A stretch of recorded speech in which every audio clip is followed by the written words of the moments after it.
ലോകം ഉറ്റുനോക്കുന്ന വേൾഡ് കപ്പിന് 40 ദിവസത്തോളം മാത്രമാണ് ബാക്കിയുള്ളത്. ലോക ജനത ആകാംക്ഷയോടെ വേൾഡ് കപ്പിന് വേണ്ടി കാത്തിരിക്കുകയാണ്.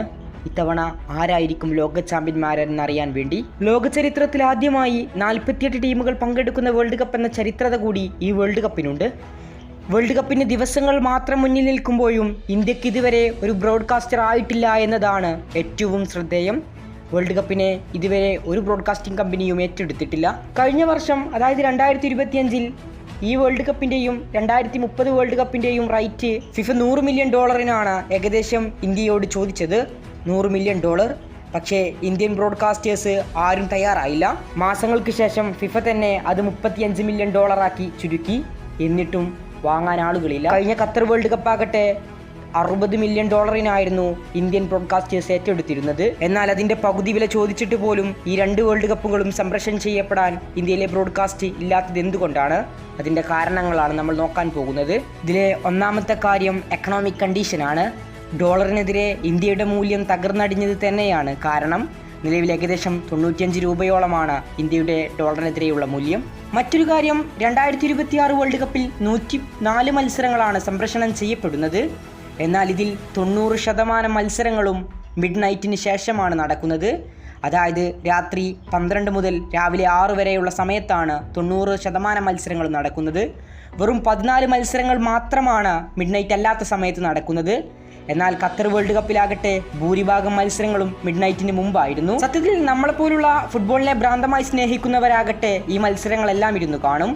എന്നാൽ വേൾഡ് കപ്പ് എത്തുമ്പോൾ ഒരുപാട് മത്സരങ്ങൾ സാധാരണ ജനങ്ങളും കാണാറുണ്ട്. എന്നാൽ മിഡ് നൈറ്റ് ആകുമ്പോൾ ഇത് കാണുന്നത് കുറയുമെന്നത് തന്നെയാണ് യഥാർത്ഥ കാരണം. USA, കാനഡ, മെക്സിക്കോ എന്നിവിടങ്ങളിലായതുകൊണ്ട് തന്നെയാണ് ഇങ്ങനെയൊരു ടൈമിങ്ങും വന്നത്. ഇത് ബ്രോഡ്കാസ്റ്റേഴ്സിനെ ഏറെ നിരാശപ്പെടുത്തുന്നുണ്ട്.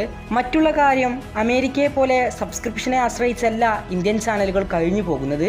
അഡ്വർടൈസ്മെൻ്റ് ആണ് മെയിൻ പ്രോഫിറ്റ്. നമുക്കറിയാം, ക്രിക്കറ്റിലെല്ലാം ഓരോ ഓവറിലും ആഡ് സ്ലോട്ടുകളുണ്ട്. അവിടെ അവർക്ക് ആഡ് റൺ ചെയ്യാം. എന്നാൽ ഫുട്ബോളിൽ അങ്ങനെയില്ല. ഹാഫ് ടൈമിൽ മാത്രമേ ഇത് ചെയ്യാൻ സാധിക്കൂ.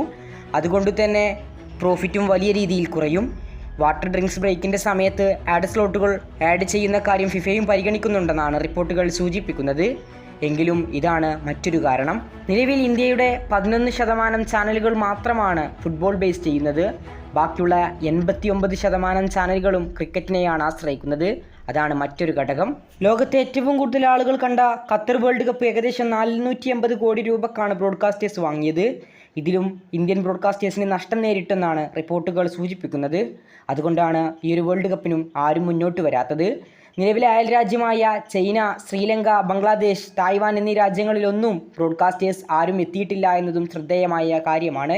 സ്റ്റാർ പവർ കുറഞ്ഞതും മറ്റൊരു ചെറിയ കാരണമായി റിപ്പോർട്ടർ സൂചിപ്പിക്കുന്നു. Lionel Messi, Cristiano Ronaldo, Neymar junior എന്നിവരുടെയൊക്കെ കരിയറിൻ്റെ അവസാന ഘട്ടത്തിലാണ്. ഇവർ കൂടുതൽ പ്ലേയിങ് ടൈം കിട്ടുമോ എന്നും കണ്ടറിയേണ്ടതാണ്. ഏതായാലും ബ്രോഡ്കാസ്റ്റേഴ്സ് എന്ന് ഏറ്റെടുക്കുമെന്നതിനെക്കുറിച്ച് ഒരു റിപ്പോർട്ടും ഇതേവരെ പുറത്തു വന്നിട്ടില്ല. ഇനി ദിവസങ്ങൾ മാത്രമാണ് ബാക്കിയുള്ളത്. ഏതെങ്കിലും ഒരു ബ്രോഡ്കാസ്റ്റർ ഇത് സംപ്രേഷണം ഏറ്റെടുക്കുമെന്ന് തന്നെയാണ് കരുതപ്പെടുന്നത്.